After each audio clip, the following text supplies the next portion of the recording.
In the previous video, we began tying on to this pin. So I decided to just go ahead and make a little mini sash pin for our first project. So we're gonna continue tying on here, and I'm gonna have, let's see, I'm gonna tie on 2 more, and then we'll end up having 8 of each color of thread on this pin.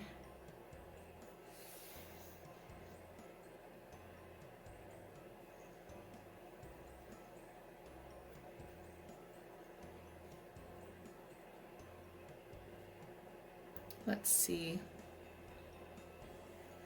That's probably a good starter project. Let's start there. Okay, so I've got 4 green and 4 yellow on this pin, tied on, alternating. And because I've tied them in the middle, I've got 2 greens, 2 yellows, 2 greens, 2 yellows. So we're gonna rearrange that a little bit to make sure that our pattern is alternating before we begin. So the nice part about working on a pin is that you can pin it directly to your surface, whether it be a blanket like this, or the edge of your couch cushion, or the knee of your jeans. It's pretty convenient for holding it in place. So I try to gather as much fabric on the other side of the pin as I can. In fact, I'm going to get a little more here, just to keep it super steady. And of course, I want to make it as perpendicular to my body as I can, so that I can pull on it straight as I'm working. Okay, all right. So we know that for the stipple, we need alternating colors of thread, and our first project is going to be 2 colors alternating. So I'm going to lay these out in the order that I would like them to be.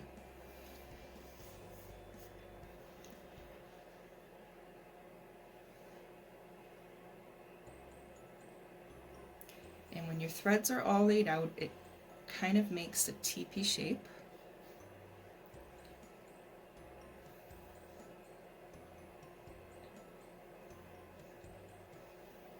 There we go. We've got green, yellow, green, yellow, green, yellow. Okay. All right, so from here, this is the first step in learning to weave, and once you master this, it will be very easy to learn the next patterns. Weaving consists of bringing alternate threads up and down, and then putting a thread through them to hold them in place. So that's how something is woven, whether it be on a loom or finger woven or any other method. So we're gonna take every second thread and we're gonna bring it up. And the nice thing about learning with the stipple pattern is that because every second thread will be the same color, in this case yellow, we can rely on the colors to help us keep track of our pattern as we go along. So I'm going to take every second thread, so yellow, yellow, yellow, yellow, and bring them up out of the way. And now I'm going to take the farthest left thread and on the bottom, and the bottom thread is going to go across his friends. So he's gone across the bottom threads, which are green, so they're the same color. So that puts him in between the 2 layers of these upper threads and these lower threads, because now we're going to bring these back down. So bring it down to the left, and the next one down, so that we're still alternating colors, and the very next one down there, and the next one down here. And so it's alternating all the way across, including this guy on the end who went across. The next step is that now we're going to pick up the second thread again, every second thread, but this time it's green. So let's pick those guys up and put them over the top. And this guy too, can't forget about him. And now we're going to take that bottom left one again and put him across his friends of the same color. And we'll bring the green ones back down here again. So it always goes to the left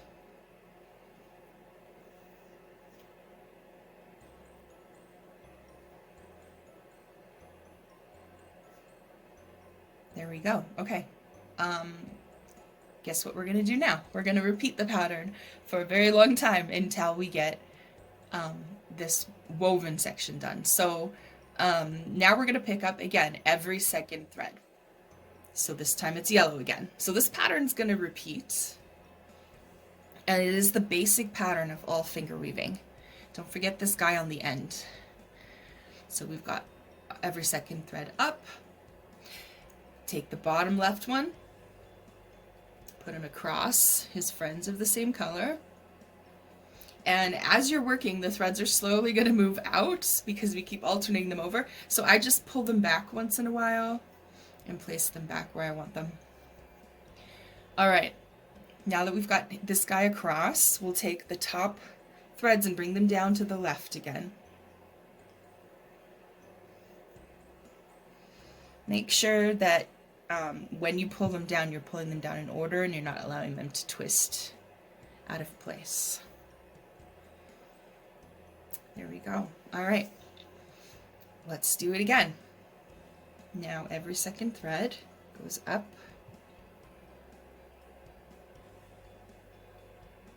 And this guy too, can't forget about him. And the bottom left one goes across his friends of the same color.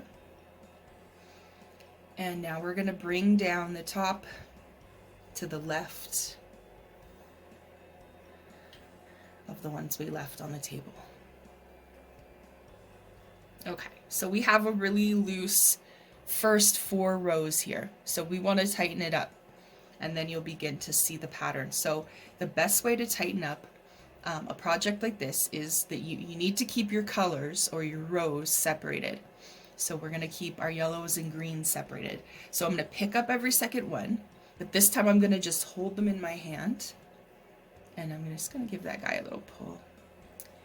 There's every second one is in my hand. And then with the other hand, I'm going to grab the 4 that are on the table. And I like to hold them in the same hand like this, between separate fingers, to keep them separated. So from here, just holding it loosely, not pulling it tight, but holding it very loose, I'm going to slowly give a pull on each of these threads. And it's going to tighten up any extra yarn that's making the pattern loose. Okay, so I did all the yellows. Let's do the greens.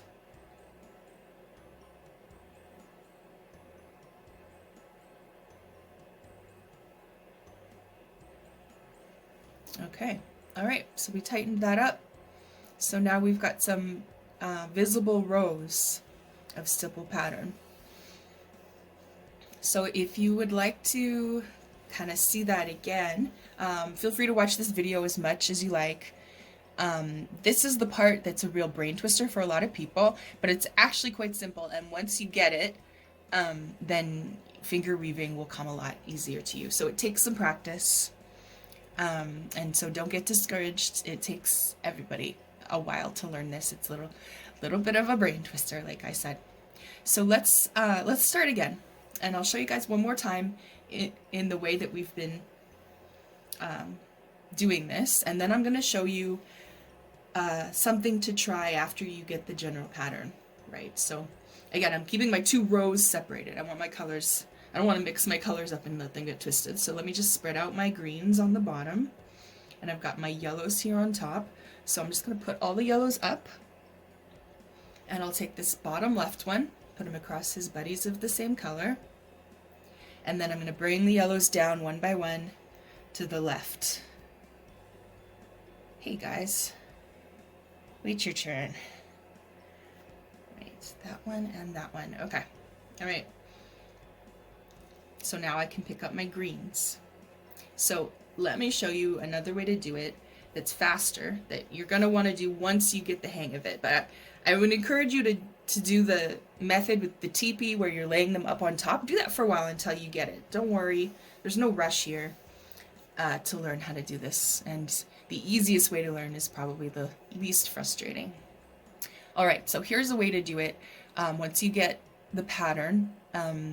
Then what you can do is hold your two colors again between separate fingers on the same hand, and you take this bottom left one and you put him through the middle, and that makes him go through the 2 rows. So I just lay him off to the side there, and then you take the top one and you put it down, and you pick up the yellow one, the next one you hold it, and then take a top one and put it down, bottom up, top down, bottom up, top down, and don't forget this guy on the end. He has to join his friends on the top. All right, so when you hold them in the hand like this, they don't get nearly as loose, and it's easier to just adjust these threads as you're going along to get a nice tight even pattern. I'm going to show you that a few more times. So bottom left through the middle, put him out of the way over there, and then down, up, down, up, down, up, down, and then I always give this guy a little pull at the end, and he goes with the ups. So as long as your colors are staying together and you're not twisting any threads and having them switch places, then you should be pretty good. If one of your colors moves over to the other side, then you know you've done something wrong and something's gotten switched up. And it's always okay to back it up a little bit and undo your work and figure out where the problem originated. Let's take the bottom left guy through the middle, over to the side, down, up, down, up, down, up, down, up.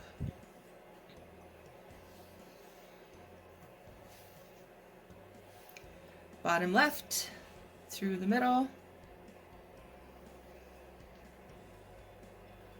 down, up, down, up, down, up, down, up. Give that guy a pull on the end. Yeah, you can see it stays straight this way. So when you're doing larger patterns, it's a heck of a lot faster and easier to just hold them in your hand like this. But it does take a little practice. So, let's see, I'm just going to give everything a little pull again here.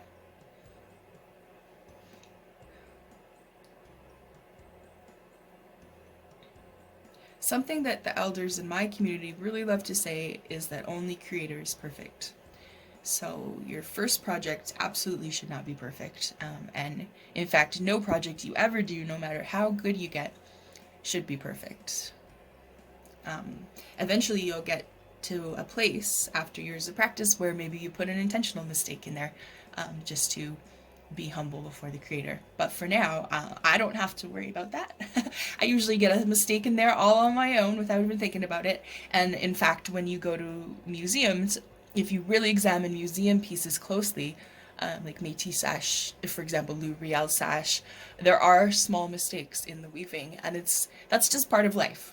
So I always encourage people not to be perfectionists in their weaving, and not to worry if it's too loose, and don't make it overly tight. Yeah, just aim for something that's nice and balanced. So I could stop here, and I could tie these ends off, and then this, the pin is a little oversized maybe, but this is a nice little pin that you could wear on your shirt in lieu of a Metis sash.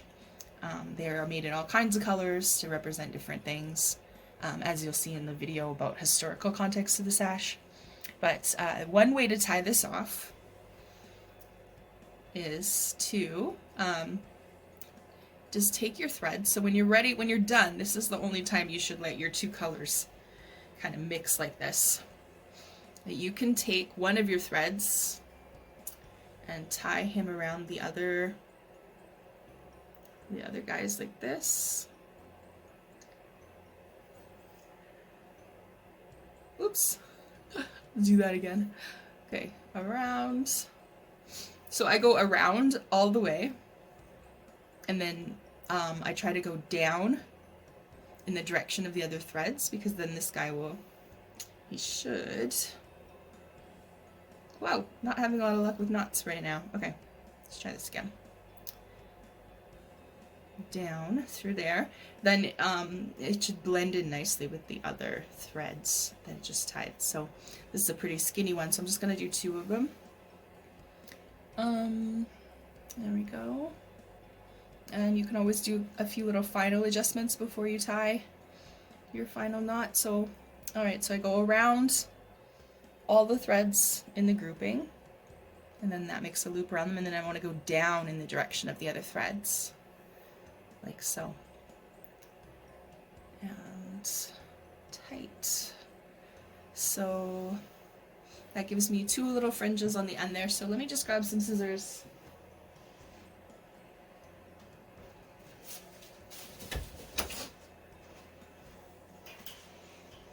All right, just put that right about there.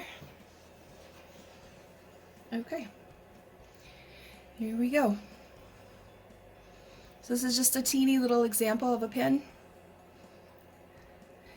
that you could wear over your heart in lieu of a Metis sash, done in the stipple pattern with 8 threads. All right, let's try a stipple, but we're going to use more threads and more colors, and we're going to see what happens.